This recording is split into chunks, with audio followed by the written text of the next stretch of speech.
we have to make sure that our transition to electric is better for workers, it creates dignified jobs, and that people are better off with a decarbonized electric economy than they are with a fossil fuel economy. And so the EV Freedom Act hits those points, and it makes sure that those investments and people getting those jobs are the people who need them the most, and in communities that have been disproportionately impacted, not just by the climate crisis, but our overlapping crises of environmental injustice and economic injustice as well. So I'm so thrilled to be reintroducing this with you. I remember 2 years ago, Andy, when we were reintroducing this bill, people were saying, this is impossible, it's pie in the sky.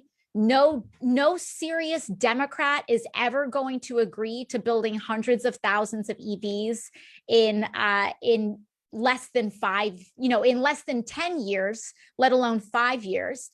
And lo and behold, we have, during that joint session, we heard about really building EV infrastructure across the United States in exactly that aggressive way that we were told was impossible just 2 years ago.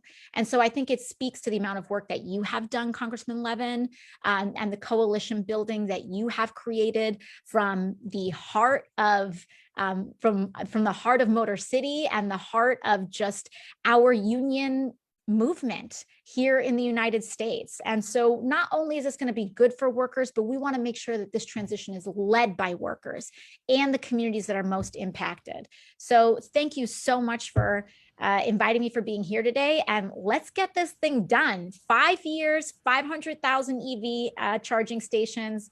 It is so doable. I'm almost tempted to say, let's go 1 million, Andy.